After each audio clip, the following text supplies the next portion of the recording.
From Screen Junkies Studios in the heart of Los Angeles, this is Screen Junkies Gamer Fights. Now your host, Raub. What is up, everybody, and welcome to the maiden voyage of Gamer Fights. It works. My name is Raub. You guys might know me from Smosh Games, honest game commentaries here on Screen Junkies Plus.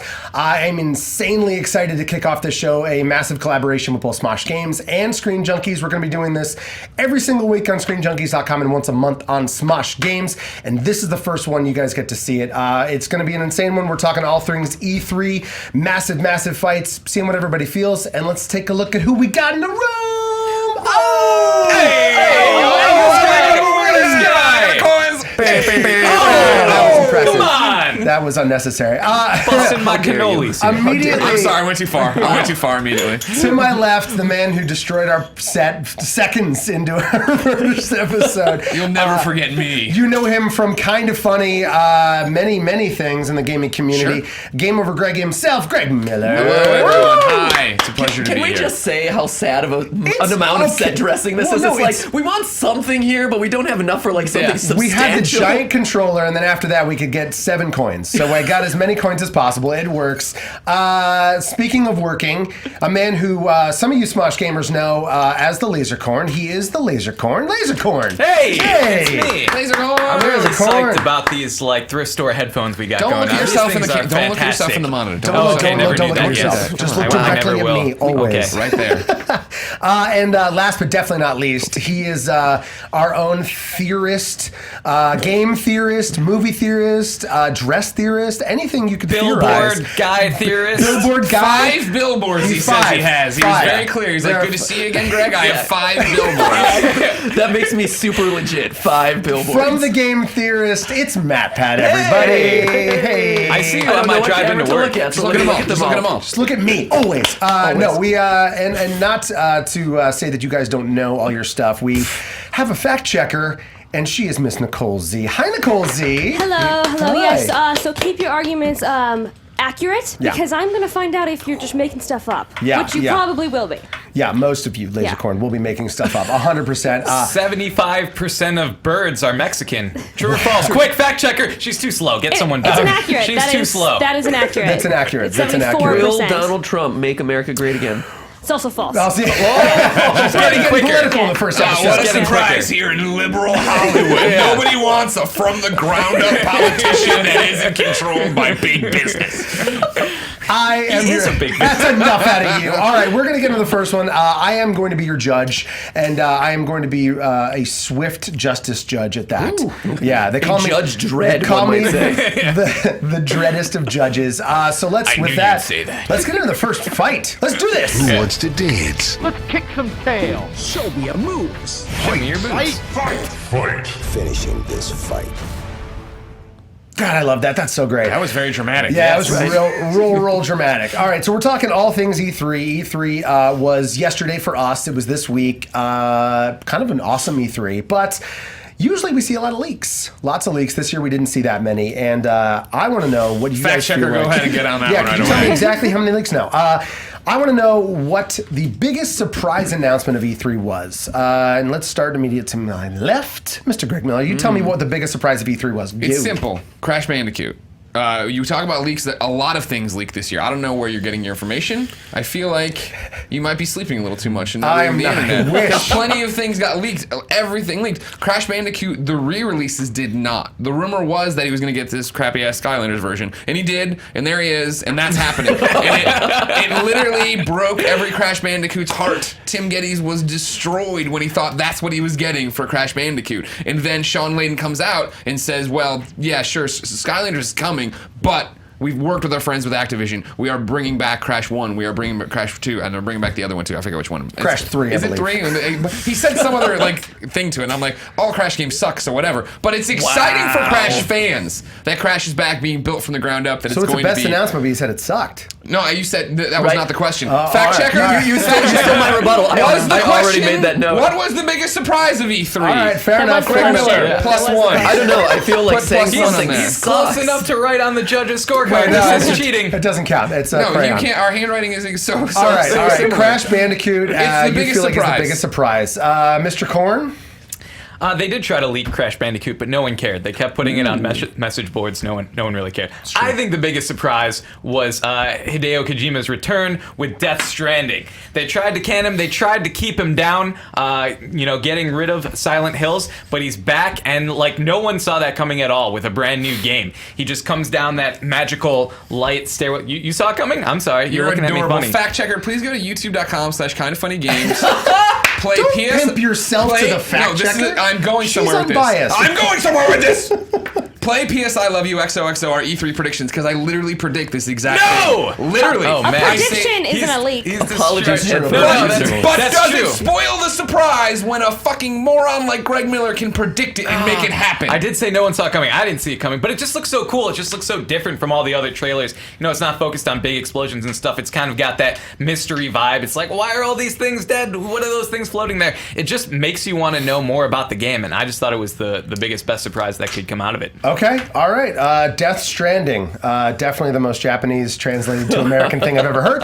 No, did you yeah. read it? It's like a real thing. There's like a whole wake up. It's like, why whales go and beach themselves. All It's right, like, okay. all right, yeah. Death they're- Stranding. You'll get a chance to rebut. Mr. MatPat. Can I just say that I appreciate that Lasercorn is referencing his notes, but his notes only read butts. He's a Very studious, important, he's a very studious important. man. He's like, butts. Yeah. Hey, you know what makes a surprise even more satisfying and even bigger? When it doesn't suck. Ouch. I'm already rebutting you, sir. And that's why God of War is the biggest surprise of E3. Hands down, without a doubt. Because not only was a new God of War game that much of a surprise, but add to that the fact that Kratos has a beard. Surprises within surprises. Kratos has a son. Surprises A within new one surprises. after he murdered his last one. Yeah. That game, terrible parenting simulator. Calliope was right. Yeah. Go hunt deer in this troll-filled forest. He's in bad The Witcher dad. 3 now. Great. Another surprise. Awesome. Surprises within surprises, all wrapped in a game that looks fantastic, looks exciting, and looks like it's going to dominate my playtime for like the next, month whenever it's released. I'm excited about it. Okay. And your take on the other two games? My take on the other two games, let's see. So Kojima, great.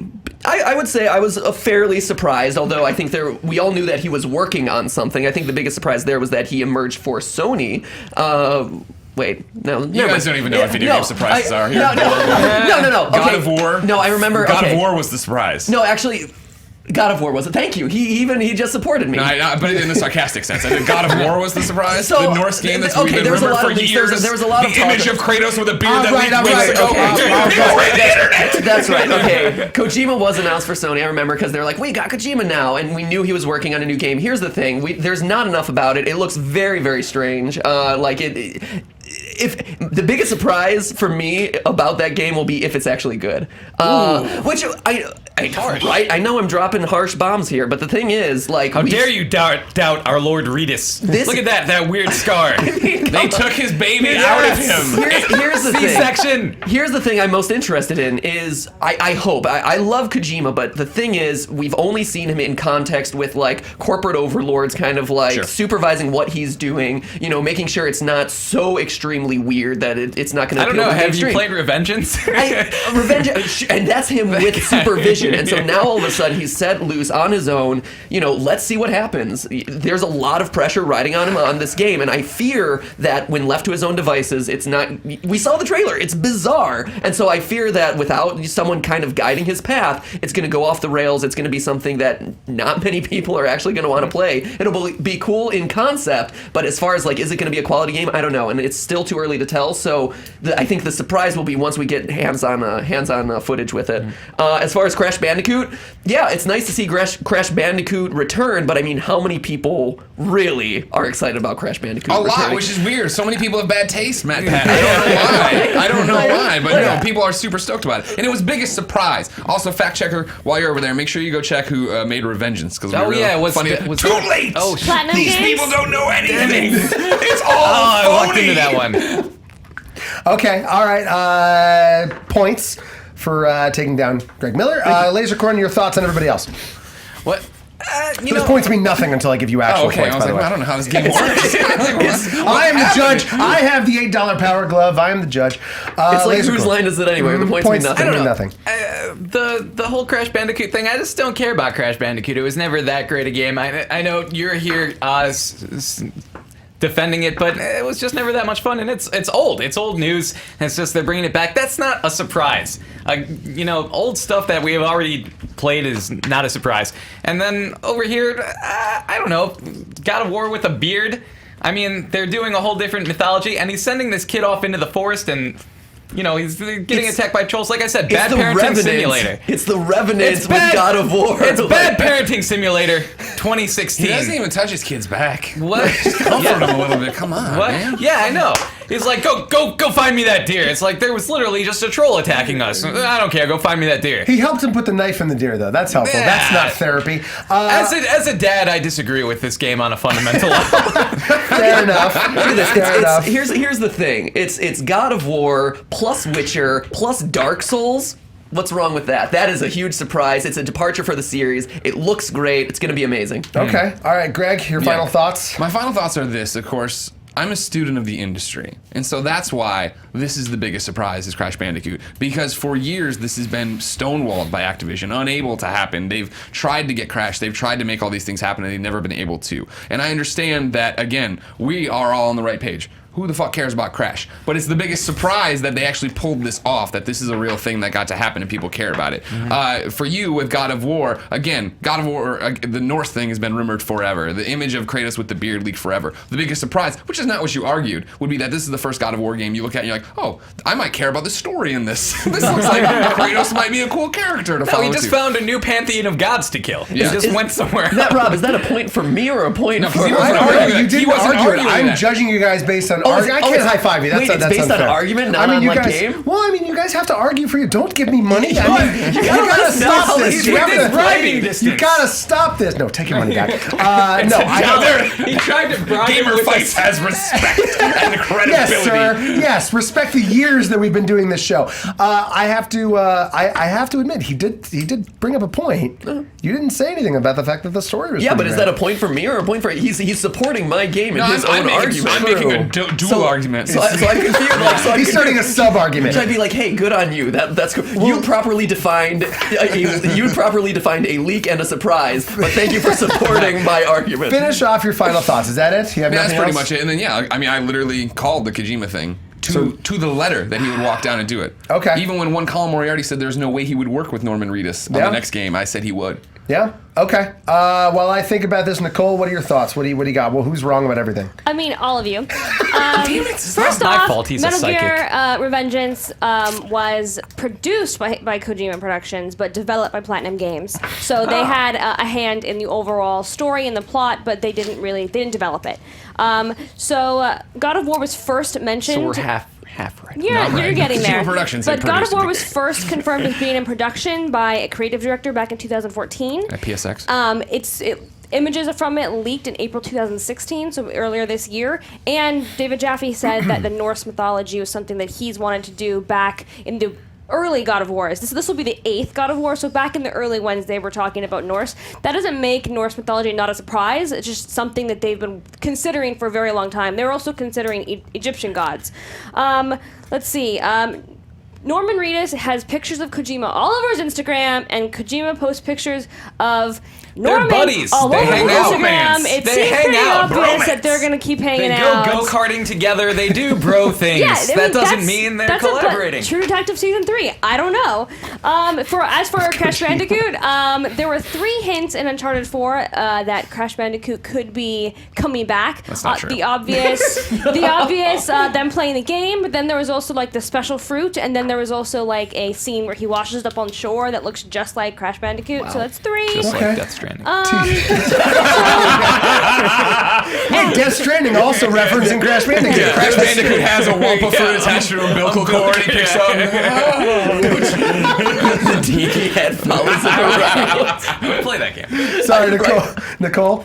And the Death Stranding whale thing is totally true, and don't Google it. It's real gross. Okay, all right. Y'all had real good arguments. Y'all did. Dirty Norman Reedus, I mean, you know, it was a pretty cool entrance. It was a pretty cool surprise. He did come out, and he also Michael Jacksoned the wrong way. Yeah. He was stepping way too fast. The light boards were not keeping up with him in the press conference. That's not a point against you, just something I don't want to take mention. away points for that. That was You my really thing. should have worked on this timing. Crash Bandicoot, sure, Not a choreographer? Sure, it was cool, but do we care? Do we actually care? I mean, a lot of people do. Do we? No, we have tasting games. And I gotta say, honestly, of the three, the one thing that not only showed us footage, but showed us gameplay footage was God of War, which was a surprise. And that was a pretty big one. I gotta give this one to MatPat. Yes! This one goes to MatPat. God of War, MatPat. I mean, they showed us a music video for Death Stranding, and they showed us not even an It was image surprising, though. of Crash Bandicoot. It was biggest just a mention. surprise. It Thank was you. surprising. This It caught is me off guard. garbage. If you notice, I didn't argue with Lasercorn because the Kojima one actually was really cool and a good surprise. Yeah. I mean, I called it, but who thought I was going to be right? Fair enough. I'm a little disappointed you lost that round. You're within hand job distance of the judge. I gave him $1 too. We still got two more I gave questions to myself get a to. +1 on the paper for you. He's doing everything he can here. Okay, all right, round two. Here we go. This next one, we're talking about cool trailers, and we want to know what the coolest trailer was. I want to know who had the best trailer at E3. There were some pretty dope ones this year. I think we talked about it a little bit before the show.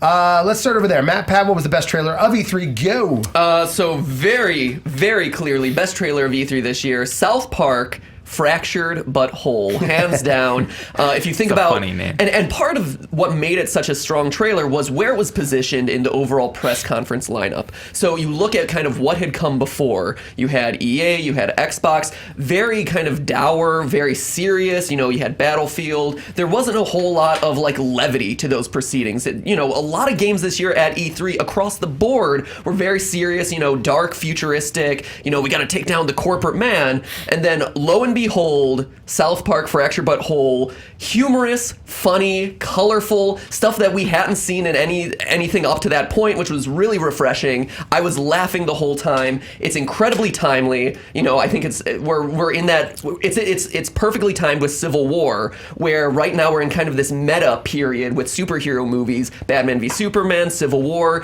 What does it mean to be a superhero? You know, what is the ethics of this sort of thing? And here's, you know, South Park riding on that trend, being like, hey, here's our game that's going to be a complete takedown of this genre. So perfectly timed, very humorous, and the way that Ubisoft chose to reveal it, on point. Totally on point, where it had that lead up of, in a world where, you know, the corporate overlords are taking over our information, here's the Coon. And it was great. Everyone appreciated that tongue-in-cheek sense of humor that was brought. It was a great kind of like reversal of what you expected. So across the board, it was one of those things that was a refreshing surprise in the middle of that conference, left me with a really positive taste in my mouth. We saw gameplay and we saw the cinematic trailer, and we got some, you know, some delightfully politically incorrect dialogue from Trey Parker and Matt Stone. So just across the board, a great reveal, and definitely my pick for trailer of E3. Okay, Fractured Butthole. Butthole, yes, I the like cadence that. is crucially It's important. very important. Fractured It's very Butthole. important.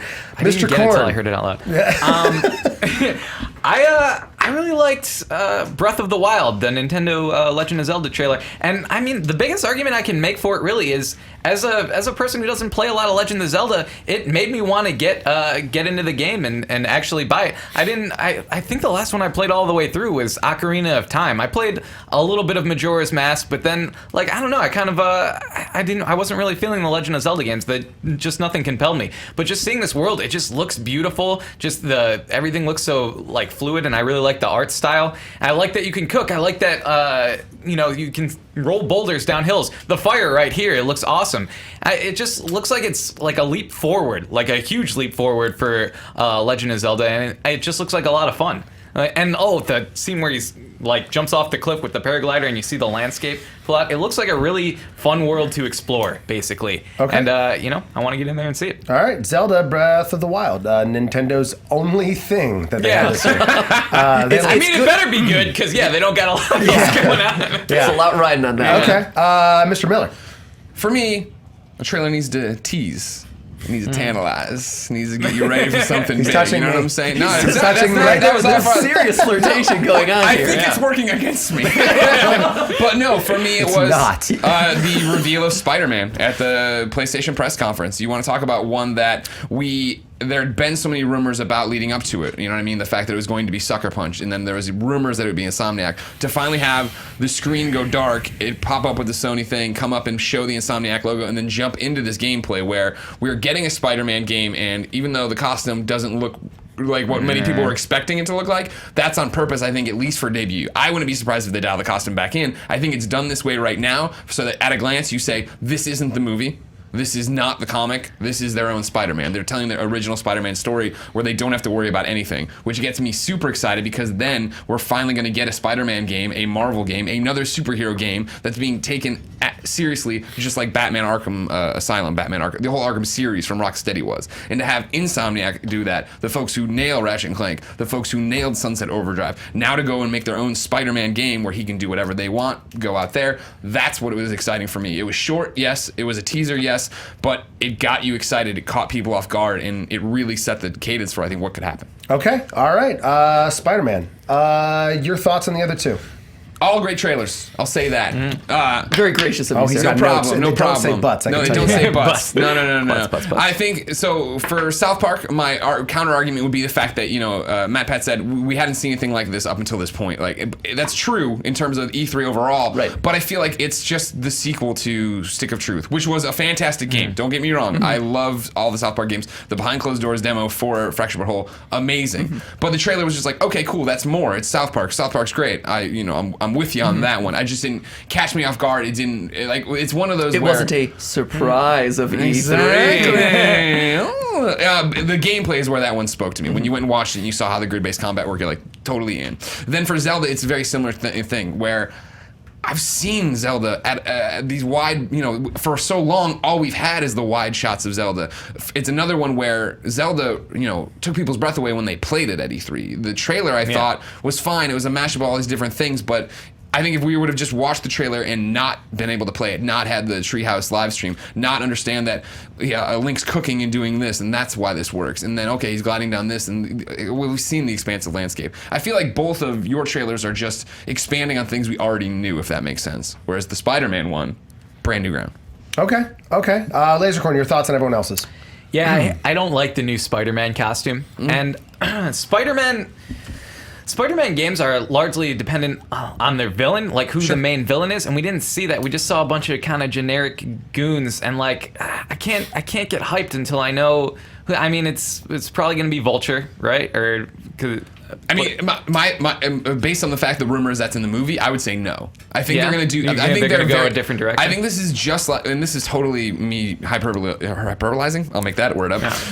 Talking about the fact that with Arkham Asylum, right? It was very clear we are not the Dark Knight, right? Mm-hmm. They could have forced the game for the Dark Knight. They actually canceled one and then waited and put out Batman so it could stand on its own. Yeah. I think that's what's happening here. This will not be in time for the movie. Yeah, the cinematics in it look great, but the gameplay parts, I don't know that I'm sold on it. It's like he's doing the whirly thing with the whatever. Webs? Yeah. Well, no. He webbed like an air conditioner or something and hit people with it. I've seen that attack before in other Spider-Man. I was hoping for something new, something better, and a better costume. Over here, South Park, it does look like more of the same. It's the continuation of Stick of Truth, and it doesn't really look leaps and bounds ahead of that game. It's just going to be, obviously the writing's going to be great, but it's just another Stick of Truth. Stick of Truth 2. Which was great. I really Really stoked Thank you about for making it. that, Ubisoft. Okay, all right, MatPat, final thoughts. All right, final thoughts. So, real quick, a lot of my rebuts across the other two have been already mentioned. Butts. My butts. Rebuts. Spider-Man, the stupid spider suit, we've already touched on. Biggest complaint there, we're not seeing any gameplay. It's cinematic as far as I can tell. So I would have liked to have seen some gameplay. I know it's still early days, but hey, when you're in a 3-person battle about what the best trailer is, and one has gameplay and the others don't, too bad. Also, to your point, the web moves, you've seen some of those moves before. I would have liked to have seen more just kind of variety in how we're going to use the web. We see you swing, we see you kind of like whip a guy over your back, but hey, what is this Spider-Man going to be able to do in this world? What's the fighting going to look like in this world? You said you've seen it before, and I agree. Like, outside of like, oh, there's a new Spider-Man game, there was nothing more outside of that surprised me. Surprises of E3. But you weren't surprised the game doesn't even have a title. Hashtag Spider-Man PS4. Spider-Man. That's how far this game is out, and that's Right. why they're only showing you this. Exactly, and that goes. We're jumping the gun, I suppose. apologize. But no, it's quite all right. But we're jumping the gun in terms of going back to why South Park was the best. Guess what? It had that no one else did, which was a release date in a year where a lot of titles were just like sometime in the future, or keep listening for more announcements. Star Wars games at some point. South Park actually had a release date, and not only that, it promised you a free game. Hey, you haven't played Stick of Truth? Here you go. Here's a free game on top of that if you pre-order. Not necessarily related to the trailer, but definitely a nice add-on. Also, who doesn't like... Pre-orders are terrible. That's a movie fight for another day. Also, who doesn't appreciate the fact that you have people actively saying the coon, which is quite racist in a very public forum. So good on you. There was at least a little bit of evolution that they showcased. They recognized, hey, we want to make sure that this is differentiated from Stick of Truth. So let's bring up the grid-based combat. Let's bring up some of the new attacks that you're going to see, and some of that environmental, damage, environmental blocking that you're going to be doing in the game. And then finally, the biggest misstep for Zelda was the fact that it didn't showcase the size of the world. We talked a little bit about not showcasing all the systems, that you're not seeing all those gameplay mechanics, and that it really took hands-on experience with the game to win people over with it. But to me, yeah, they're trying to showcase the expansiveness of this world, but they're still showing you that kind of first starting location, which has been said to be about 2% of the game. And where the game really won me over as this is an open world adventure was when I had hands-on experience. I saw the map, and then I completely zoomed out of the map and saw just how long I had to scroll in order to see this world. And that's something that they're trying to convey in the trailer, but I don't think they do a strong enough job with it. So not showing off all the mechanics and the pure gameplay of this, as well as not showing off the sheer expansiveness. They could have done a lot more with the quality game that they have. Okay. All right. No one else final thoughts? Everyone feels good about your answer? As good as it may be. Nikole, what are your thoughts? First off, per South Park, you guys mentioned there was a release date, just so you know, it's December 6th. So while, there was South Park gameplay, that's because the game's going to come out very, very soon, 6 months soon. So that's why you're seeing gameplay and not for the others. Well, there was gameplay in South Breath Park. of the Wild, but there was gameplay in Breath of the Wild. Non-Spider-Man.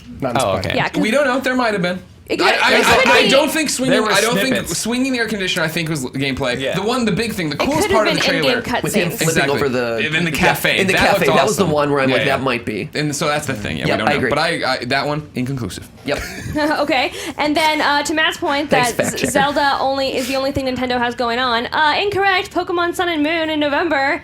That's gonna be huge. Is it? Factually, yes. It also wasn't there, though. Yeah, that's the thing. only thing they There's had a to talk trailer there. about. There was a Fact checker, it trailer wasn't there. There was a trailer released at the Pokemon or the Nintendo demo on Tuesday. Okay. All right. And there were new Pokemon. And anyway, the fact checker loves Pokemon. Yes, yeah, we should have don't- warned I you mean- guys. I'm sorry. I feel like there's a bias toward Pokemon. But that's also She fact cosplays as Misty on the weekends. and weekdays. Fact checked. So per the Zelda trailer, we also didn't mention this is the first time that there was voice acting in a Zelda trailer, which probably would have helped the argument. And it's the first time that that Link can play the whole game without pants. So I feel like those are the things that That those are should've good been the trailer. arguments. Yeah, pantsless Link. Go pants. I literally did a video where I walked down the gameplay demos that I was along with everyone I was sitting with, and everyone had shirtless Link going on. Everyone. This is one for the DeviantArt Tumblr. He's a young man. All right. He is. Man. Also a lack of story in that Legend of Zelda trailer. Really, you get no sense of where's Ganon, where's Zelda. That's in here. I mean, you get gameplay, but we have no idea what's happening. They Nothing. announced that the narrative not of this spoiling game. it. They announced that the narrative of this game wouldn't be part of the game; it would be exploration based, and that's something they also revealed when they revealed this trailer. And then for Spider-Man, the costume, the reactive eyes that the Spider-Man costume has, is very similar to the Avengers Spider-Man that we saw this year. And it's possible. And since they said that we have very little details about the Spider-Man, but they have said that the Spider-Man in this game is going to be a more mature Spider-Man. So he's Right, going to have bottomless. also Spider-Man for a while. Bottomless Yeah. Spider-Man. No, also bottomless. that's Link that has no pants. Right, okay. You you're said mature, confused. I wasn't sure. Sure. So it means that this could be a follow-up to the movie because the movie's going to be an origin story. Under no circumstances is that true. Possible. Oh, No, man. no way. Fact, I saw Ted Price at the Captain America Civil War premiere. Oh, okay. Fact. Sashi, fact. Yes. That's fact. It's technically a That's fact. observation. It doesn't That's seem I mean, it's true. Observations. Here's what I'll say, fact Season. checker, right now. Any dollar amount that you want to make a bet for, I will totally take that this movie has no tie to the movie. Or, I'm sorry, that this I can game has no tie guarantee to he the has movie. at least $1. Well, Marvel has announced that they're going to work very hard to bring their cinematic universe, those characters, to video games. I don't think it's far-fetched that they could create a universe the way DC does. Hey, is this a debate amongst the guys at this table? hey, or a I'm debate just saying, I'm between just saying. Greg? This is Gamer fight, and I'll Greg. fight everyone in this room. Hey, you, come here. Are you ready, brother? All right. Smackdown. I gotta say, honestly, you should have put it in best surprise because Spider-Man was a surprise. It was. It definitely was the biggest surprise. I feel like none of you had that argument though. Fractured Butthole. It was very funny. It was very good. It definitely felt like it was also kind of the same game as Stick of Truth.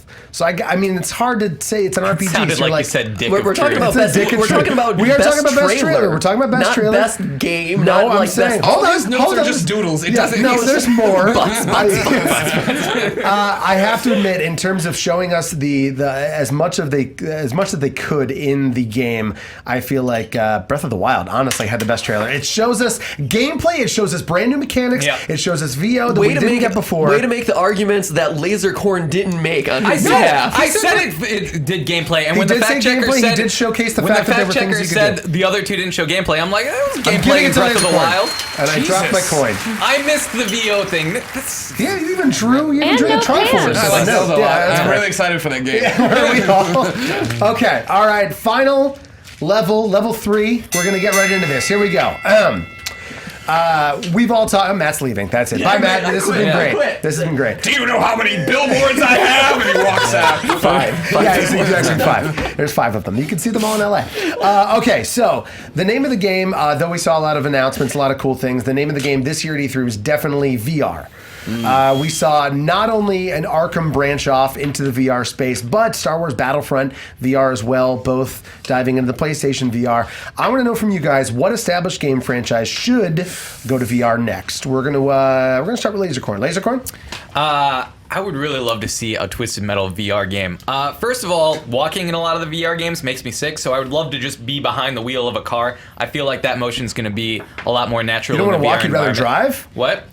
You feel like driving Well, would be because better? driving's different. The thing that gives me motion sickness, I think, is, my body not lining up with where I feel like I'm walking. I feel like, but if you're in the VR and you're in the cockpit or you're in the driver's seat of something, it's smoother. It doesn't make me as motion sick, I feel like. Yes, and we see Twisted Metal. I would love to see like missiles and freeze blasts and stuff flying at your windshield cracking and stuff like that. I think it would be awesome. And like your car flips over maybe and you're going head over heels. I just think it would be a cool VR experience. When Sweet Tooth morphs, I mean, not that would be his power, but when he turns into the giant robot, you're suddenly up higher and stomping on people. I just think it would be a lot of fun, and I think not doing a VR Twisted Metal is missing out on a huge opportunity. Okay. Twisted Metal, a franchise that they sometimes get right.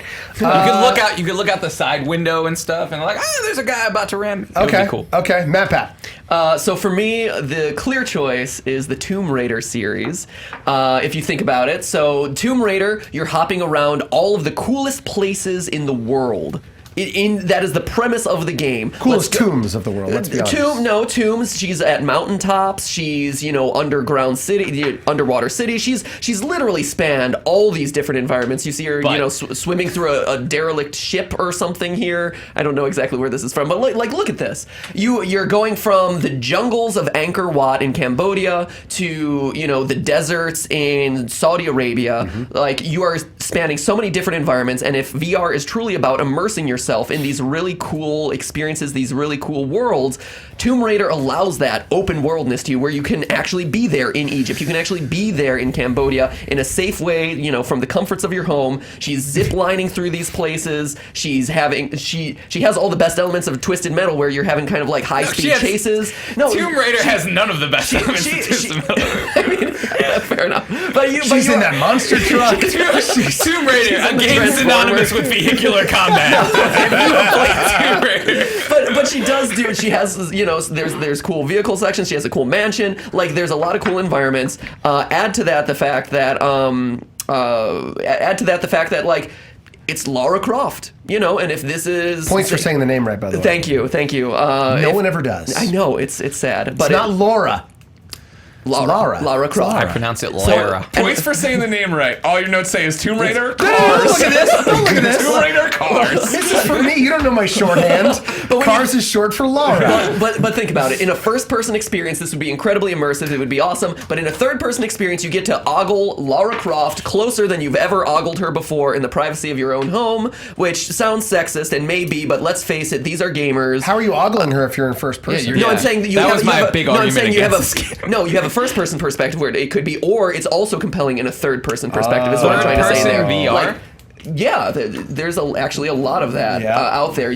There's that the one where you're like Scaling climbing the through side of a mountain, Yeah, yeah. scaling the side of a mountain. You're being attacked by Cthulhu in like ice caves. There's a lot of experiences that are third person, which puts you in kind of the perspective of a camera, and you're able to look around this world while having an avatar in the space. But that could be Lara, which would be pretty awesome. Okay. And that is all that I have for now. All right, Tomb Raider, Twisted Metal, both synonymous games. With practically combat. the same game. Yeah. Also, a slightly more consistent track record, I would say, than Twisted Metal as far as quality of game. It's true. My question to you, though, which Tomb Raider, you're continuing with this new, younger Lara Crystal Croft? Dynamics. Yeah, I think we Okay. continue with that. Yep. Okay, all right. Greg. I love VR. I'm excited about VR. He's got a whole thing there's planned Like, I have. Give me 5 minutes. I got quite the speech for you. No, the thing about it, for the experiences you guys are bringing up, I think would be awesome. But I think they're down the line. I think if we're talking about right now, what we could do with VR that would be cool would be BioShock. And I don't mean BioShock Infinite or BioShock 2. I mean real BioShock. Ken Levine, BioShock 1 in Rapture. And the reason being that BioShock 1 in reality is a survival horror game, right? It's a game that encourages you not to shoot, not to fight, save your stuff. You are exploring Rapture, you are going through puzzles, you are picking up audio diaries. It's basically a world that would work with VR right now in terms of, okay, I am moving through this space, I am exploring, I am creeped out, I am looking, but the combat's not fast-paced, I'm not whipping my head around, I'm not getting car sick. When you do see the big daddies, right, you don't want to engage them generally, so you need to work around and figure out, and so you are ammoed up and stuff, and so then it's a range, it's a distance thing. I think the pace of BioShock, even watching this footage right now, just feels like something you could actually do in VR that wouldn't totally scramble your brain, whereas I feel some of the stuff you're bringing up right now would, because we're just not there yet with the tech. And you'd restart it. You'd start back from Rapture. You'd ignore the other franchises. Yeah, no, I don't. I mean, it's Similar to what Arkham, I guess, is doing, where they ignore the rest of the franchises. Exactly, yeah, and that is because I'm again pitching for right now, where it would be the BioShock VR experience, whatever that is. Maybe because where are we with these games? How long do you want to wear a headset? You know, how long can you really sit there and play? We are still figuring all those things out, and that's why I think BioShock works. Just the pace of it, the setting of it, the creepiness of it. That's a world you play BioShock 1 to explore Rapture. Rapture is the character. Rapture is the story. You go through and figure out what happened there. Doing that in first person, doing that in VR would work. Okay. Why do theirs suck and yours is better? They don't suck again. I hate gamer fights. I love these men. No, disqualified. You're losing this round. Sorry, you lose. You lose. I lose That's all it. my rounds. No, again, I think it's just the fact of, for Twisted Metal, you know, being in the car would be cool, but Twisted Metal is all about frantic, fast-paced, crazy action. And a big part of Twisted Metal is seeing the environment, knowing what's happening around you. So while, yeah, it'd be cool to be in the first person, like demolition derbing it, when somebody's shooting a missile at you, are you having to turn around and look back here and go that way and pulls different switches? And then it just becomes a giant pain in the ass of what's happening behind you all the time and trying to balance it. And again, for me in VR right now, when I get motion sick is when I have to whip my head around at a crazy speed when my body's just not used to it. Like I was talking about, Riggs was the first one, the PlayStation VR game, that ever got me motion sick, because I was in that cockpit. I'm like, all right, great. And it was, all right, move the guy with this, look around to aim, and then move the head also with the other stick. And I was like, whoa, no, this is too much. So putting me into a car to make me do everything that you do in Twisted Metal, I think would get me too. Same thing with Tomb Raiders, and the fact that right now Crystal's games are awesome. God dang it, are they awesome? And you need to be playing them, and you need to get Rise of the Tomb Raider on PlayStation this year if you didn't play it on Xbox One or PC last year. And the thing about that is, it's the same thing. It's so frantic. There's so much happening.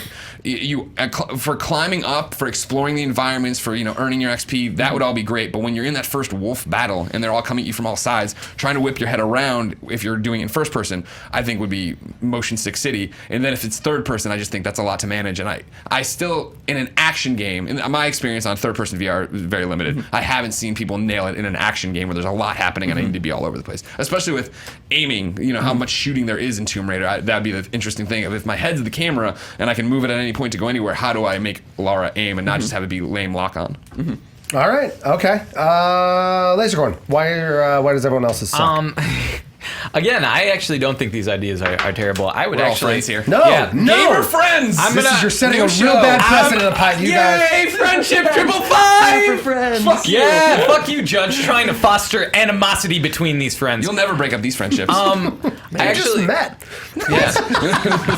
I'm not gonna lie. When I saw Bioshock on there, I was like, "Damn, that's a good one for VR." I did. I thought it was good. My one counterpoint was you said the action wasn't that frantic, and I mean I played it a while ago, but I disagree. I remember having big daddies over here and splicers over here, and just kind of like trying to figure out which to deal with first, and having my back to the wall and having to like switch powers real quick. You are not remembering incorrectly. Yeah. The splicers are the one thing I don't have an answer for, because then we're all in the same boat that it is going to be like... Right. I remember trying to fight them, and then like a power I had accidentally hit a big daddy that I didn't see because I was just like flinging lightning and bees around and stuff. And and then now you have to deal with that, and you have to like quickly get to cover and then like locate where the guys are. So I remember the combat being frantic in that game, and I wonder if it is too frantic for VR.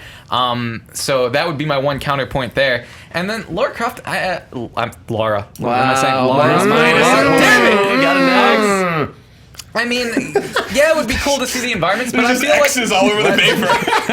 I know what they mean. Okay, yeah, you understand. this is the one time my notes actually come in handy, because I feel like you would be tempted to play in first-person mode and you would not see as much of her butt. So butts. Yeah, that makes sense. Yeah. He knew. But You knew this was coming. you could see, your main arguments seem to be you could see all these cool environments and travel the world. You could still see those environments, not in 3D. All that you're really changing is you could look around. I feel like VR is more about the experience and how do you incorporate that into the game to make you feel like you're more in the game.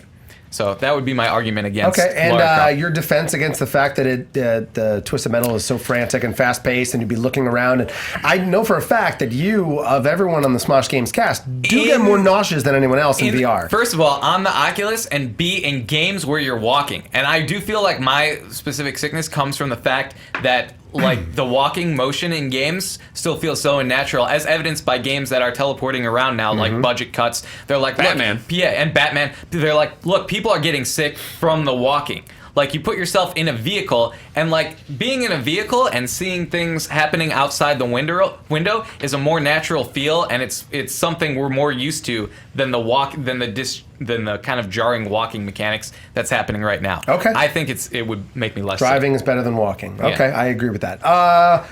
MatPat, your final thoughts? Why your Tomb Raider is better? Yep. So with Bioshock, I agree. Actually, it's one of those things that when I play that game, you must be just really good at it, because playing frantic. that game, anytime that a big daddy set its sights on me, I was sprinting frantically around that world. And also, I tended to play with the wrench other times, and so I was constantly going up and meleeing people, which if you are kind of sick by that kind of motion, and a lot of kind of like up-close things and a lot of like frantic head turning, then that's going to create kind of a bad experience. And I think just the gameplay style that Bioshock allows, which is a variety. You can do that melee stuff, you can do some of that far stuff. You're going to have a lot of people who are wanting to get up close and run into the enemies and fight them. That might cause a lot of sickness. The other thing that limits Bioshock, in my opinion, is the horror element of it. Like you said, you have splicers who are running at you. You have people, it's... You're saying that's a point for or against Bioshock? I'm saying it's a point against, actually, because what it does is, if we're talking about coolness of an experience, to me, a big part of that is,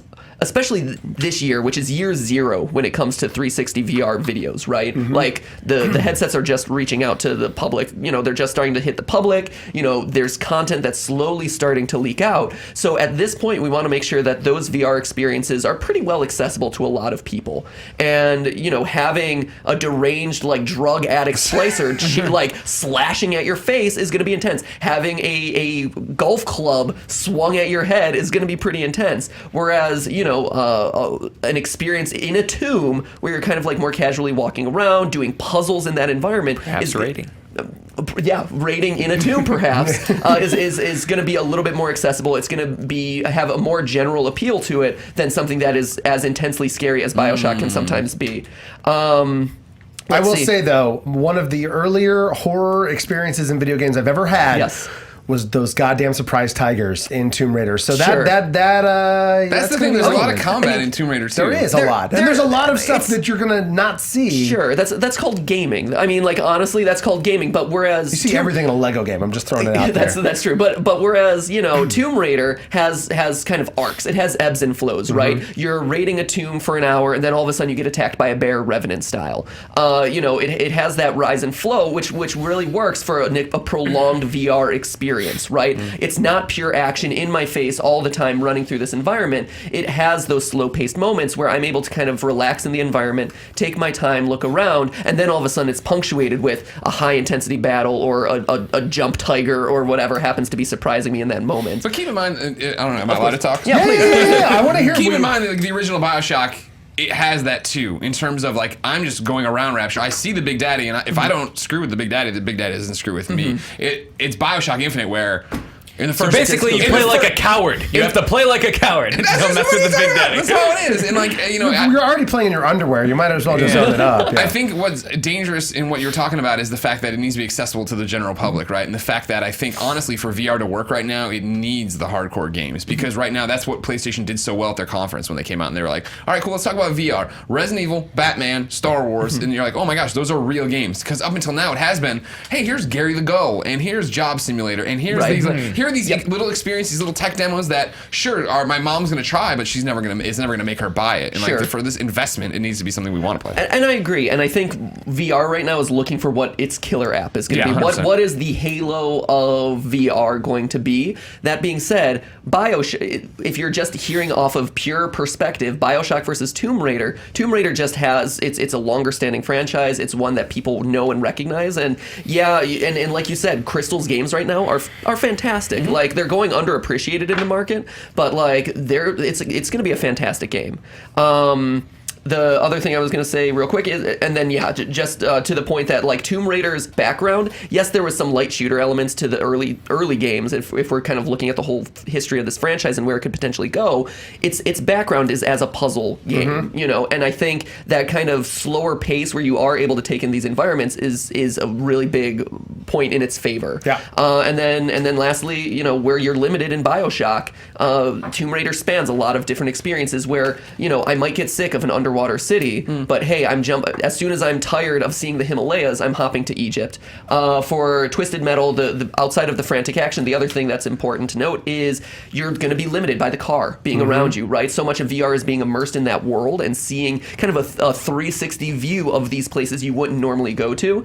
I've seen the inside of a car, and that's going to dominate like a good, but think of the custom air fresheners you could have. Sure. Have you been Air fresheners is your argument. Maybe like a little duck. Yeah, but it's a good 65% of the visual frame that's going to be dominated by stuff that I've seen before, and like you said, you're going to have to be looking through rear view mirrors or out the windows to see these sorts of things. Okay. All really good arguments, all solid. One thing none of you guys mentioned, which we're going to go through this really quickly, and it may help or hinder your argument.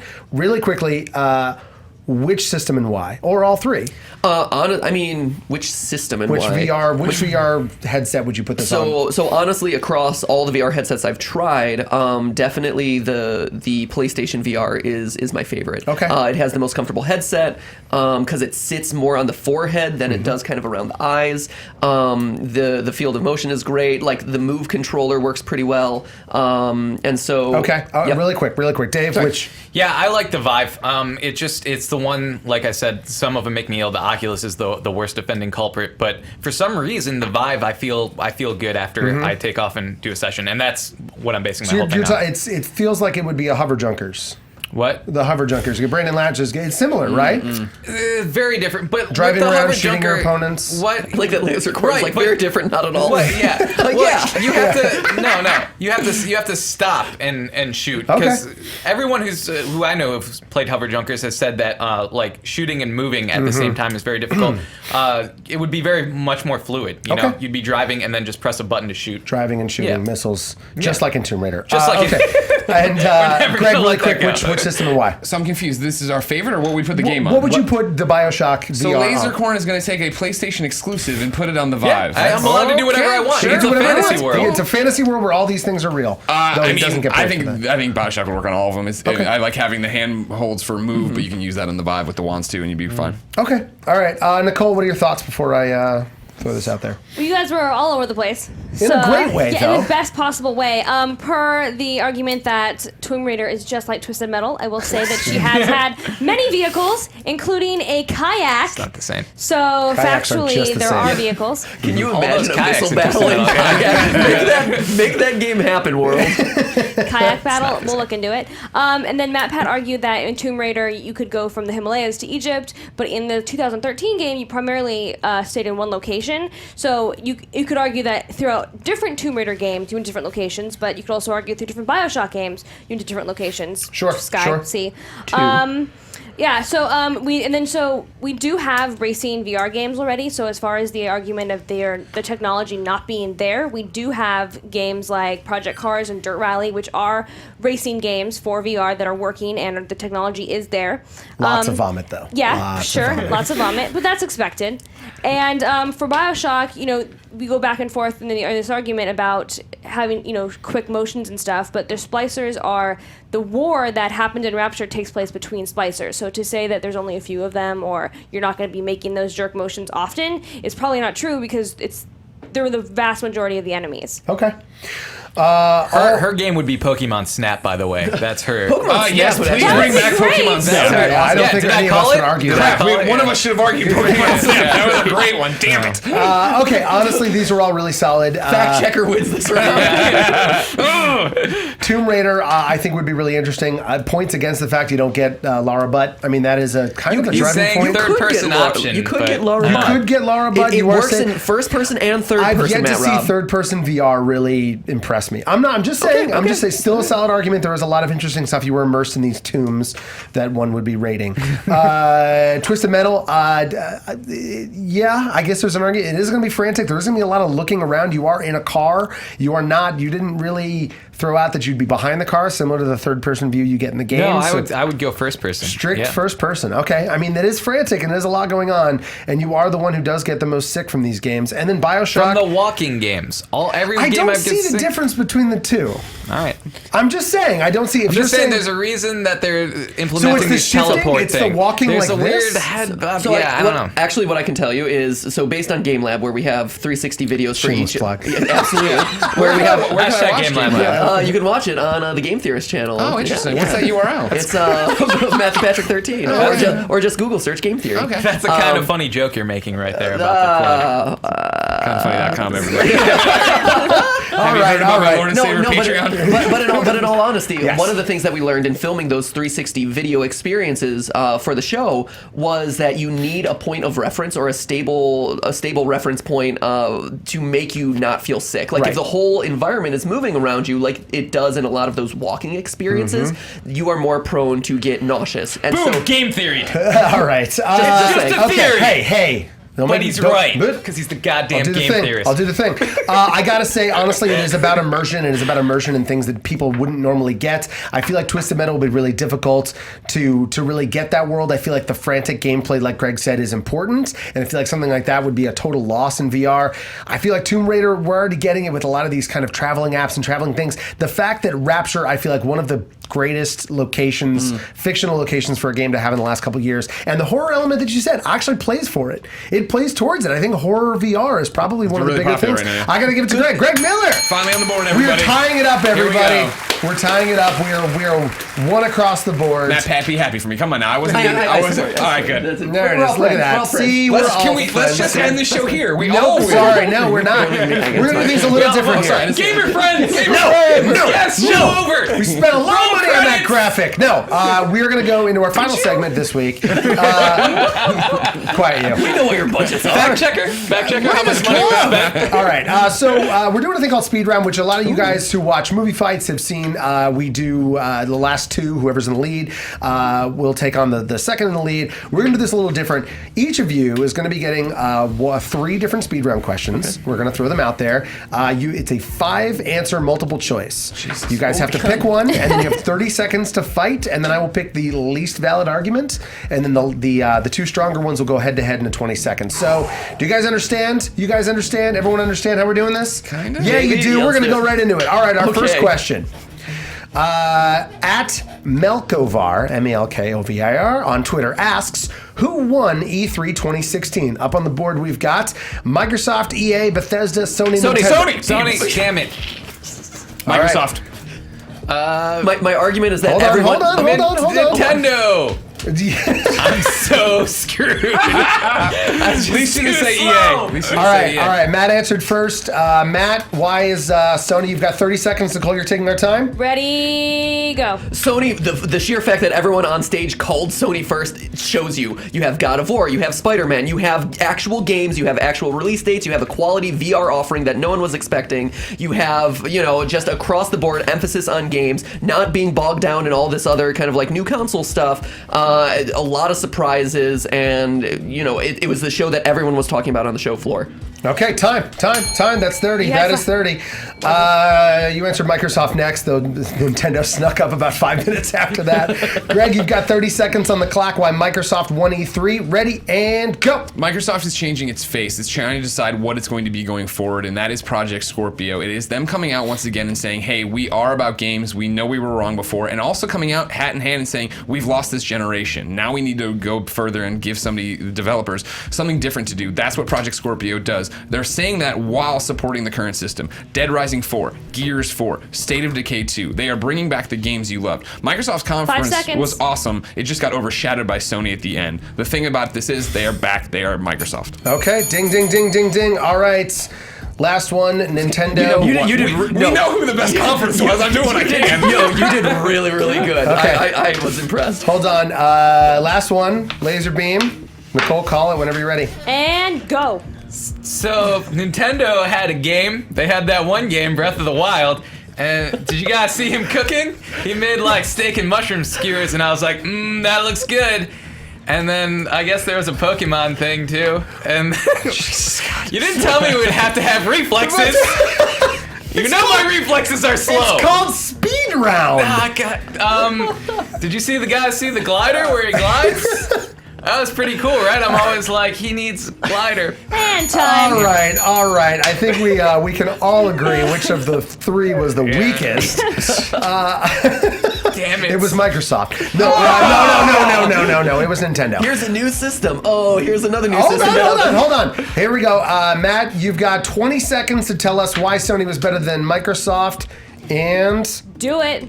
So the entire press conference for Microsoft can be summarized by them starting the conference with announcing a new console that immediately gets outdated by the time they end their console, or the time they end their conference, where it's like, Scorpio, here's a new thing. They're also throwing out a lot of buzzwords that have no meaning. Higher density higher pixels. Pixels can only be one thing. 6 teraflops. That's time. All right, that's time. He ended on teraflop.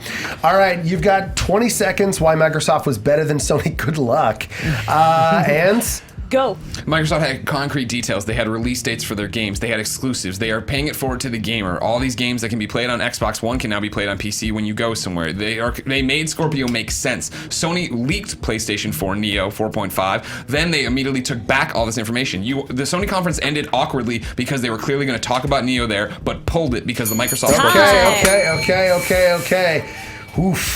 Oof, these guys. Also, because of the reflexes, these are all worth 2 points each. So this could, wow. And we're tied right now. So really, the first series of rounds, this is like the Quidditch of online debate. Just get that snitch, baby. All right, hold on. Here we go. Oh, man. You had some points. You had some really good points. But I got to say, the fact that, and the fact that Matt brought it up, Microsoft basically outdid themselves by announcing a console and then announcing another new console that's going to be better in a year.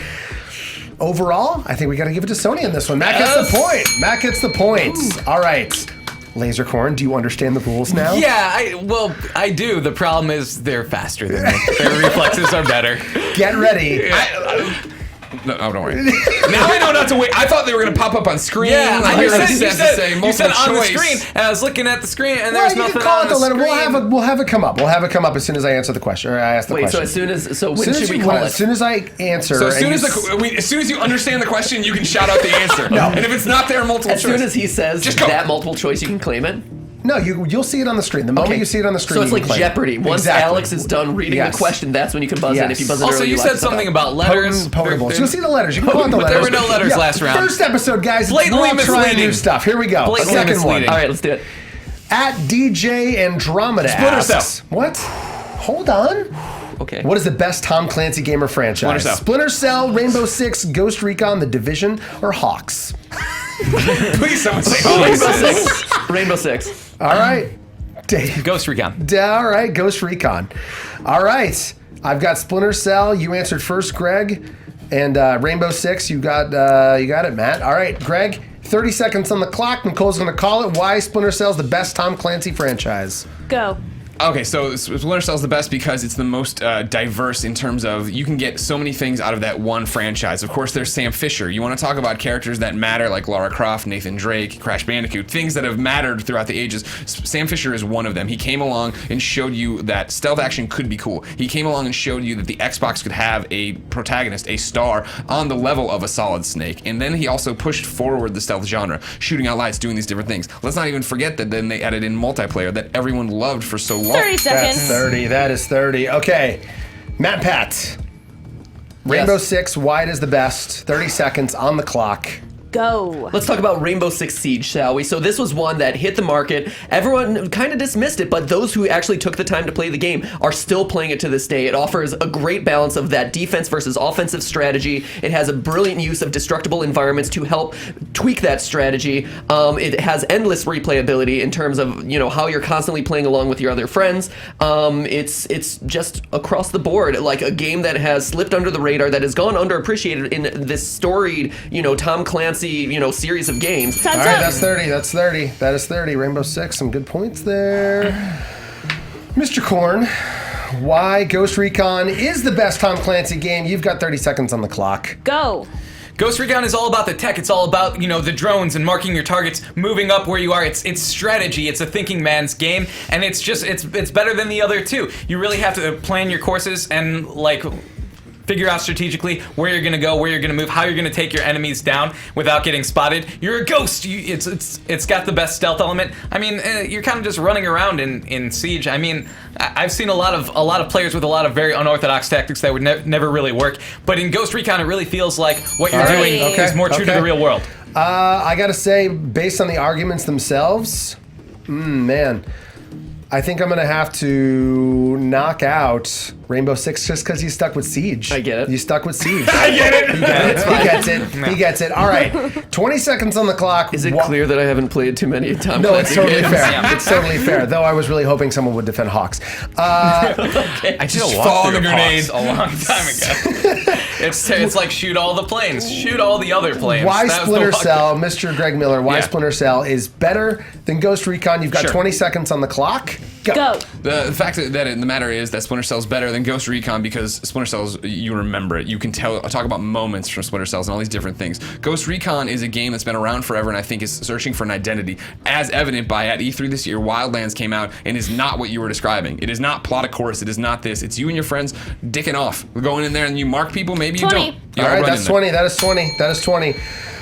Elkhorn, you've got 20 seconds to rebut. I don't like all this. I know. This I is, love you guys. No, Yeah. no. There will be blood. There will be digital blood. 20 seconds on the clock, and Go. I don't think we've seen enough about the new Wildlands to say that there won't be strategic takedowns and stuff like that. And we did see the drone, so there will be at least a scouting element. And Sam Fisher, yeah, he's a great character, but it's all about gameplay with these games. And I really want to see a game that utilizes more. Sam Fisher's a Rambo character. It's not real military. Like, you can't actually do that. That guy would 20. be dead. that's 20. That's 20. 20 seconds on the clock. He goes rogue. He goes in by himself. He'd be dead. All right. Honestly, based on the arguments themselves, I really feel like I got to give it to Splinter Cell on this one. I feel like you had a better argument. Thank Splinter you. Cell gets it. I don't like all this. This is too much know. pressure. We got one more, buddy. Fact checker, check for heart attack symptoms. What do they feel like? Do you smell bad toast? That would be a stroke. Oh, well, now I'm happy. Thank you, fact checker. Guys, I'm having a stroke. All right, last one. Elkhorn, this is you gotta Yeah, really no, pick I'm it way up here. behind. You're I way see it. behind. I see You're it. way behind. We have got 3 points for Mr. MatPat, 3 points for Greg Miller, 1 point for Elkhorn. This is the final one. This is it. Hang on, let me make some notes so I This get is ready. yeah, Butts, butts. All right, here we go. Actually, there's South Park in here as well. I was gonna make a real note, and then I just gave up. All right, here we go. Ready? Final question. At JM Malone asks, what is the best party game? Is it Mario Party, Mario Party. GoldenEye, GoldenEye. I got GoldenEye. Towerfall, or you don't know Jack?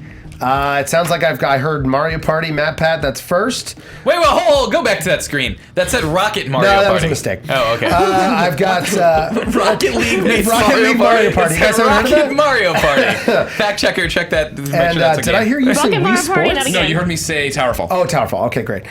Greg on Towerfall, and then Elkhorn, you have GoldenEye. Wow.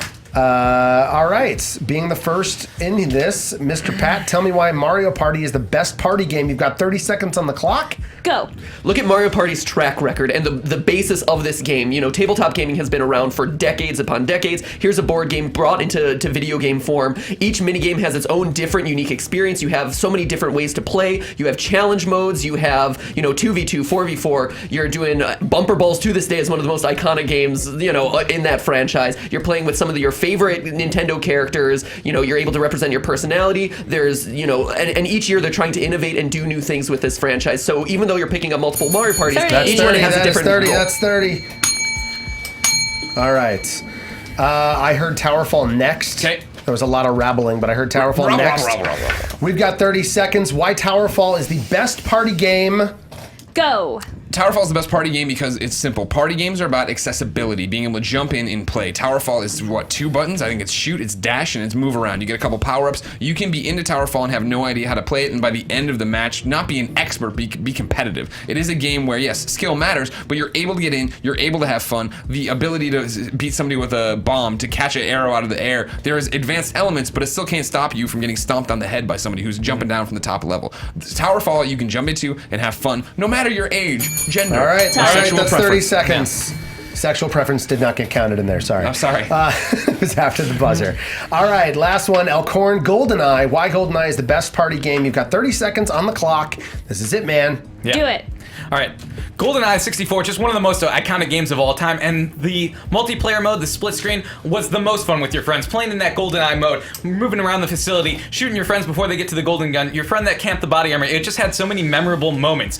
Throwing proximity mines, blowing them up in midair, and it had depth to it. Like, you could trigger the mine off the watch, or you could blow it up in midair. It had depth, it had way more depth than, like, Towerfall, and it was so much fun, and you created so many memories playing it, and lost a couple friends, but it was one of the greatest games of all time. That's it. Okay, honestly, you guys both really hit on a point that I was going to bring up.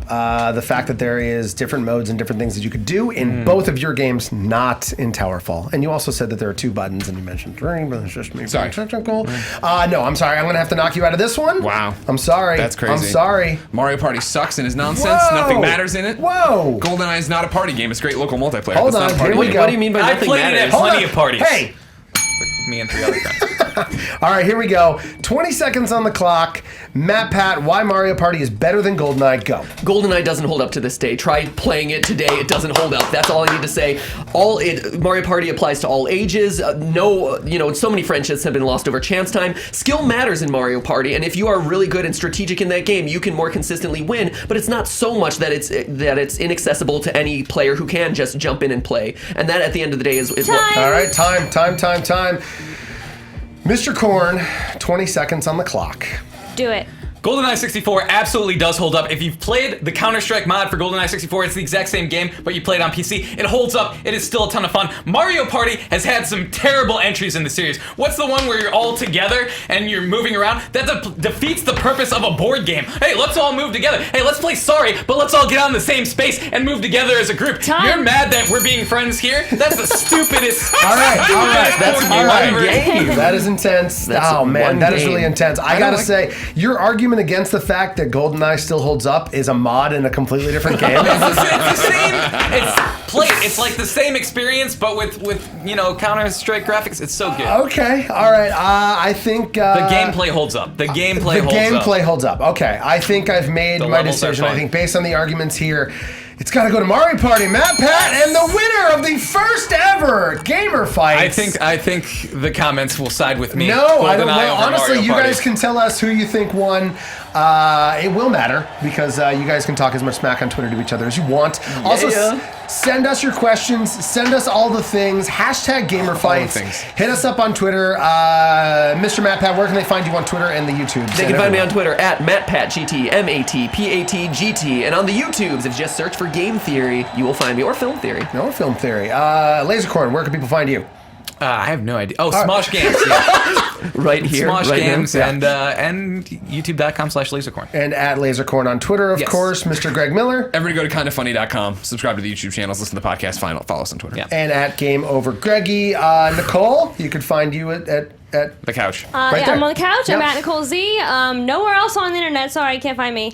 But I will be going through tweets. So if you send us questions with hashtag GamerFights, I will be going through them and we'll ask them. Yes, send us questions, hashtag GamerFights, send us ideas. We are actually going to be debuting a brand new segment next week called Boss Fight, which is going to be a boss battle. It's going to be pretty awesome where you guys actually get to throw in kind of a last minute suggestion to throw off these pitches that everyone's going to be coming with. We want to know who you want to see on the show. We want to know if you want to see these guys back. We want to know what you want to see. Never again. Suggestions to me. All of you are welcome back, of course. You can find me at Raub or on Smosh Games. Until next time, this has been... I felt like that got a little heated at the end. Can we get one more? Yeah. No, Gamer One Friends. more. Gamer Friends. Gamer Friends. Gamer Friends. No, there's no Gamer Friends. We're not ending on that. Remember, you guys can find this every single week on ScreenJunkies.com. Once a month on Smosh Games. You'll get all the info in the end card. Thank you guys for watching. Until next time, Gamer Fights! Woo! Hey guys, thanks for watching the first ever episode of Gamer Fights. If you love this show so much you want to see it every week, click over to the left so you can go to ScreenJunkies.com and get it every week. And hey, speaking of E3 things, we have got an awesomely shocking E3 interview with Nintendo's Reggie. Click the box on the right to check that out. Thanks, guys.